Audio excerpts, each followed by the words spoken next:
And ఇంకొకటి క్రిస్టియానిటీలో ఉన్న వాళ్ళకి కొన్ని వీడియోస్ వస్తాయి సార్ జనరల్గా, మీరు అవి చూసి నవ్వుకుంటారా, ఎంజాయ్ చేస్తారా జనరల్గా? ఏం వీడియోలో సార్ మీకు తెలియని వీడియోస్ ఏమైనా ఉంటాయా సార్ చెప్పండి. అంటే చెప్పండి. జనరల్గా నవ్వుకునే వీడియో అయితే నాకు ఎప్పుడు కనిపించలేదు క్రిస్టియన్ సంబంధించినవి. ఎందుకు లేవు సార్, చాలానే ఉన్నాయి కదా సార్. సంవత్సరం నుంచి పీరియడ్స్ ఆగిపోయినాయి. పోయిన నెలలో అనుకున్నా ఎలాగైనా నాకు పీరియడ్స్ రావాలి తండ్రి. ఇంటికి వెళ్ళి తైలాభిషేకం తీసుకొని పోయి ఆయిల్ గురించి చెప్తుంది తన. 10 రోజులకే నాకు పీరియడ్స్ వచ్చింది.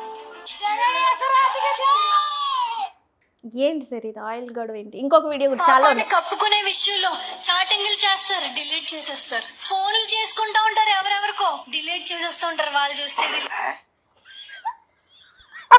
సారీ సార్, మిమ్మల్ని ఇబ్బంది పెడుతున్నానా? ఇదంతా తెచ్చి రోత అది కాదమ్మా, లేదు కదా. అందులో తప్పే ఉంది సార్, తప్పే ఉందా? ఇప్పుడు నాగపాము కాటేసింది అంటది ఒక ఆవిడ వచ్చి. పాము మొన్న 5 రోజుల కింద కాటేసింది సార్. మిమ్మల్ని కాటేసిందా? అన్న కాటేసింది. మొన్న అదే తీసుకుపోయింది, బాగు చేసింది.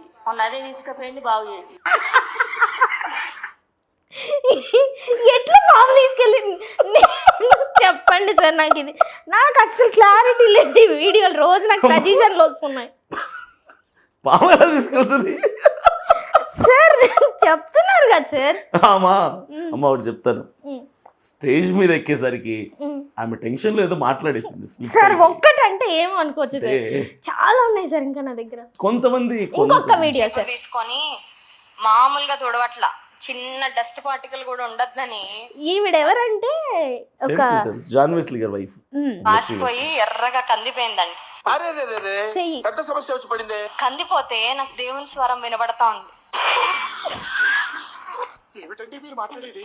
ఏమనంటే, బ్లెస్సీ నువ్వు చీపురు మధ్యలో పట్టుకున్నావు, నువ్వు చీపురు కార్నర్ కి పట్టుకున్నావు, నువ్వు కొంచెం కిందకి పట్టుకో అని వినబడుతుందండి. ఇంకా నయం, బ్లెస్సీ నువ్వు పక్కకి జరుగు, నేను వచ్చి తుడుస్తాను లేదు. ఈ వీడియోలు మీకు వస్తాయా సజెషన్స్ లో? ఈ వీడియోల గురించి మీరు ఏమంటారు? ఒకటే అండి సార్, జనరల్ ఇందాక ఒక క్వశ్చన్ అడిగితే ఆవిడ భక్తురాలు, ఆవిడ వచ్చి ఫ్లోలో భయానికి ఏదో చెప్పేసింది అన్నారు. మరి ఈవిడ పరిస్థితి ఏంటి సార్? ఒకటండి, ప్రజలు వింటున్నారని ఎవరు పడితే వాళ్ళు ఏది పడితే అది మాట్లాడకూడదు. నేను ఒకటే, తప్పును తప్పుగా ఖండిస్తే మంచిది. ఇప్పుడు చీపురు గురించి మాట్లాడడానికి దేవుడు అంత ఖాళీగా ఉంటాడా? కనీసం నేను ఊడ్చిన మీరైనా పట్టించుకోరేమో, దేవుడైనా పట్టించుకుంటాడు సార్. కాబట్టి అవన్నీ ఏంటంటే, కొంతమంది మైక్ పట్టుకోగానే స్టేషన్ మీదకి వెళ్ళగానే అంటే ఆ ఫ్లోలో ఏది పడితే దొర్లుతుంటే వాళ్ళు కూడా రియలైజ్ అవుతారు తర్వాత, అరే ఇలా మాట్లాడుకుంటుంటే బాగుండేది అనేది. అది వాళ్ళు రియలైజ్ అయిపోయిన తర్వాత కూడా ఇలా చాలా మంది ట్రోల్స్ చేస్తూ ఉంటారు. అది పెద్ద నేరమేం కాదు, పొరపాట్లు. మరి ఎంత పొరపాట్లా సార్? అది కరెక్ట్ కాదు. నేనైతే దాన్ని యాక్సెప్ట్ చేయను. చూస్తారు అసలు ఆ వీడియో, వీళ్ళందరూ మీకు తెలిసే ఉంటది కదా సార్. చూస్తాం కానీ అలా కరెక్ట్ కాదు. ఒక పాస్టర్ వైఫ్ వచ్చేసి, ఈవెన్ పాస్టర్ వైఫ్ లో వచ్చేసి పాస్టర్ లాగా అక్కడ బోధించవచ్చు అంటారా? ఇలాగా ఏది పడుతుంది బోధించవచ్చు, కానీ ఇలాంటి మాటలు మాట్లాడకూడదు. మరి మీ వర్గం వాళ్ళే కదా, ఎందుకు ఖండించట్లేదు? దేవుడు వచ్చి అంట్లు కడుగుతాడు, ఇవన్నీ సలహా. సార్ మీరు అవన్నంటే నేను అట్ట అవుతా సార్. ఏసయ్యా నన్ను క్షమించు, ఈ పాపిని క్షమించు. అంట్ల గురించి కాదు సార్, జనరల్ గా దేవుడు అంట్లు ఎలా అడగాలో, చీపురు ఎలా పట్టాలో నేర్పిస్తాడమ్మా. మరి మీరు ఎందుకు ఖండించట్లేదు సార్? మీ వర్గం వాళ్ళే కదా వాళ్ళందరూ. మీరు ఎందుకు ఎలా ఖండిస్తాము? మీ కళ్ళ ముందే ఇది ఖండించడమే, అది తప్పు అంటున్నాను, ఇది ఖండించడమే. ఇది వాళ్ళ వరకు. నేను అందుకే చెప్తున్నా, వాళ్ళకు రియలైజ్ అయి ఉంటారు, ఎప్పుడో రియలైజ్ అయిపోయి ఉంటారు, అరే ఆ మాట మనం అలా మాట్లాడుకుంటే బాగుండేదని. ఇప్పుడు ఎప్పుడో అయిపోయిందని మనం మాట్లాడుకుని ఖండిస్తే కూడా వాళ్ళు ఎప్పుడో రియలైజ్ అయిపోయిందని ఇప్పుడు ఖండించడం వల్ల ఉపయోగం ఏముంటుంది? వాళ్ళకి రియలైజేషన్ వచ్చింది కదా, వచ్చేసి ఉంటుంది. కానీ నాకు ఒక విషయం చెప్పాలని సార్, యాక్చువల్గా చాలా మంది పాస్టర్స్ వైఫ్స్ ఇలా చేస్తారు. నేను మీ ఫస్ట్ వైఫ్ వీడియో చూశాను, చాలా చక్కగా నీట్గా 40 minutes వీడియోలో ఎక్కడ కూడా తప్పుగా మాట్లాడలేదు సార్. అంత బాగా మీరు ట్రైన్ చేశారా? లేకపోతే అంటే అది చిన్న ఇష్యూ మీద మాట్లాడారు, తను మాట్లాడుతుంటే వినసొంపుగా ఉంది మాకు. యాక్చువల్గా ఎక్కడ కూడా తప్పు మాట్లాడట్లేదు, అంత చక్కగా మాట్లాడుతున్నప్పుడు ఇట్లాంటి బూతులు ఎందుకు వస్తున్నాయి సార్ వీళ్ళందరికీ? ఏం చేద్దామండి మరి. అంటే క్రిస్టియానిటీ ఈరోజు చాలా మంది దృష్టిలో వ్యంగ్యంగా మారటానికి, హేళనగా గేలిగా మారటానికి గల కారణం ఇలా కొంతమంది ఇలాంటి మాటలు మాట్లాడడం వల్లే. అదే ప్రధాన కారణం అవుతుంది. కాబట్టి ఇలాంటి వాళ్ళు మారాలి, సీరియస్నెస్ తీసుకురావాలి ప్రజల్లో. ఆవిడెవరో ఇంకొక ఆవిడ గ్యాస్ అయిపోయింది, వైఫై అయిపోయింది, వైఫై. వైఫై సార్ ఇవన్నీ పెయిడ్ గా చేపిస్తారా లేదంటే? పెయిడ్గా కాదండి, వాళ్ళు ఏంటంటే అవగాహన లోపం. అవగాహన కదా సార్. ఇప్పుడు పాస్టర్ ఉన్నారు, నేను వచ్చాను, నేనే గ్యాస్ అయిపోయింది, మీరు మైక్ లో చెప్పిస్తుంటారు, మీరు నా పక్కనే ఉంటారు యాజ్ ఎ పాస్టర్ గా మాట్లాడేటప్పుడు, అసలు అవన్నీ ఖండించరా? అంటే అడిగేటోడు అలాంటోడే, చెప్పేవాళ్ళు అలాంటోళ్ళు, ఏం చేస్తాం? అడిగేవాడు ఆ మాటలు విన్న తర్వాత అమ్మా ఇది ఎలా జరుగుతుందమ్మా ఇచ్చానికి అనాలి, ఖండించాలి. అడిగేవాడికి అది సమ్మగా ఉంటుంది, చెప్పే ఆవిడ కూడా వింటున్నాడు కదా అని చెప్పి ఏం పడితే అవి చెప్పేస్తుంటుంది. ఇక్కడ టోటల్గా ప్రజలు పిచ్చోళ్ళు అయిపోతున్నారండి. ప్రజల్లో అవేర్నెస్ రావాలి, ఏది నిజం ఏది అబద్ధం, ఇది జరుగుతుందా, దేవుడు ఇలా మాట్లాడతాడా, ఇలా చిన్న చిన్న విషయాల్లో దేవుడు సలహాలు ఇస్తాడా, ఇవన్నీ ప్రజల్లో ఒక అవేర్నెస్ రావాలి. ప్రజల్లో అవేర్నెస్ వస్తే మోసపోయే అవకాశం ఉండదు అంట. నేను నిన్ను చూసి మొత్తం నీ జీవితం చెప్పేస్తాను అంటాను, అది సాధ్యమవుతుందా?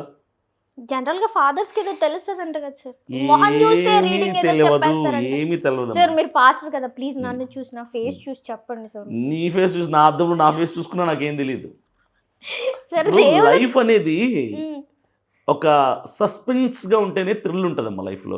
రేపు ఏం జరుగుతుంది ఈరోజు తెలిసిపోతే రేపటి రోజు గురించి ఇంకా సాటిస్ఫాక్షన్ ఏముంటుంది అంటే తెలీదు.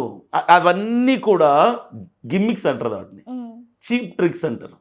అంటే మనుషులని ఆకట్టుకోవటం, జనం పిచ్చున్నోడు ఇలాంటివి చేస్తాడు. ఇప్పుడు అభినయ దర్శనం వెనకాల ఒక 2000 మంది ఉండాలంటే నలుగురిని పడగొట్టడం, నలుగురు జీవితాలు చెప్పేయటం, నలుగురికి అవి వచ్చినాయి ఇవి వచ్చినాయని చెప్పడం చేస్తే 2000 మంది 10 రోజులు వచ్చేస్తారు నా వెనకాల. జనం అలా ఉన్నారు, జనం అలా తయారైపోయారు. అంటే జనాలకి ఏం కావాలంటే మ్యాజిక్లు చేసేవాళ్ళు కావాలి కాబట్టి జనాలకి ఏం కావాలో గుర్తుపట్టినటువంటి కొంతమంది బాబాలు, కొంతమంది పాస్టర్లు అలా తయారైపోతున్నారు. వాళ్ళ వీక్నెస్ని వీళ్ళు అడ్వాంటేజ్గా తీసుకుంటున్నారు. అందరూ కాదు, ఇక్కడ కూడా కొందరే. సార్ ఇంకొకటి నా పర్సనల్గా 2 క్వశ్చన్లు ఉన్నాయి సార్. యాక్చువల్లీ ఇప్పుడు ప్రెసెంట్ మీ సంపాదన ఎంత ఉంది సార్? నా సంపాదన ఇంకా మీరు జనాలే నా సంపాదన, ప్రభువయ్య ఆశీస్సులే నా సంపాదన నేను అలా చెప్పను. నాకు నెలకి నా పర్సనల్ నా ఫ్యామిలీ నేను సర్వైవ్ అవ్వడం, నేను నా పోషణకు కావాల్సిన డబ్బు నెలకి 50,000 రూపాయలు. అయితే నాకు వచ్చే ఇన్కమ్ నెలకి ఒక 40,000 నుంచి 50,000 వరకు వస్తుంది. అందులో నేను ఒక 30,000 వరకు పేదలకు పంచుతాను. నా పోషణకు కూడా అక్కడికక్కడికి సరిపోయేలాగా ఉంటుంది అంతే తప్ప దాని నుంచి అంటే ఒక 50,000. ఓకే, అంటే ఇప్పుడు మీతో పాటు టీం అంతా ఉన్నారు కదా సార్, వీళ్ళందరినీ ఇప్పుడు మరి ఎలక్షన్స్ లో నామినేషన్ వేశారు, మరి తిరగడానికి వీటన్నిటికీ కావాలి కదా, అసలు ఎలా ఏ ధైర్యంతో? క్రైస్తవులు ఇచ్చారు, మీరే అన్నారు స్కానర్ పెడతారని, అది అందుకేనా? అందుకే. మరి దాంట్లో ఏం రావట్లేదా సార్? అవే వస్తున్నాయి, అదే నా ఇన్కమ్. ఇంకా వేరే ఏదో జాబ్ చేస్తున్నారని విన్నాను సార్. నేను జాబ్ ఏం చేయట్లేదండి, ఎక్కడ జాబ్ చేయట్లేదు. నన్ను మీటింగ్స్కి పిలుస్తారు, మీటింగ్స్కి పిలిచిన దగ్గర నాకు వాళ్ళు ఆఫరింగ్ ఇస్తారు, వాళ్ళకి తోచింది ఇస్తారా? డిమాండింగ్ ఉంటుందా సార్? డిమాండ్ ఏముంది? 1 lakh ఉంటుందా నాకా? ఈచ్ మీటింగ్కి నాకా? ఇప్పించండి. ఎవరు? మీ మొహం చూస్తే ఇచ్చేస్తారు, ఏంటి సార్ అలా మాట్లాడతారు? నాకు ఎవరు 1 lakh ఇవ్వరు. లేదు, ఎప్పుడు హుందాగా సూటు బూటుతో చాలా చక్కగా ఉంటారు, మీకు ఇవ్వకపోవడం ఏంటి? నేను సినిమా హీరోని కాదు, నేను పాలిటిషియన్ని కాదు, నేను ఒక సువార్థికుని. నన్ను పిలిచే వాళ్ళు కానీ నా పాస్టర్లు అయిన మమ్మల్ని ఎవరు పిలిచినా సరే చాలా ఇబ్బందుల మధ్యలో ఏదో కష్టపడి వాళ్ళు అప్పో సొప్పో చేసుకుని మీటింగ్లో పెట్టుకుంటారు. పిలుస్తారు 10,000, 15,000, 20,000, 25,000, 30,000 వరకు ఇస్తారు. సార్ మీటింగ్స్ అంటే జనరల్గా అక్కడ ఏంటి, మనుషులను కూర్చోబెట్టి వాళ్ళకి మనకి మోటివ్ ఒక బలాన్ లాగా మాట్లాడతారా? సువార్త చెప్తారు. అంటే సువార్త అంటే ఇది కూడా ఒక క్రైస్తవులకు సంబంధించిన మాట కాదు. అంటే మంచి మాటలు చెప్తారు అంతే. కానీ ఏం చేయొచ్చు ఏం చేయకూడదు చెప్తారు. నిజ జీవితంలో మంచి మాటలు చెప్పేటోళ్ళు ఎప్పుడు మంచి చేయరు కదా సార్? ఎందుకు చేయరు? చేస్తారా? కొందరు చేయరు. అంటే ఆన్ వీడియోలో సూక్తులు చెప్తారు, వెనకెళ్తే రక్తి ఉంటదని విన్నాం చాలా వీడియోలో. అంటే ఈవెన్ అన్నిట్లలో ఉంటది, పాస్టర్లో కూడా ఉంటారు, అందరూ కాదు.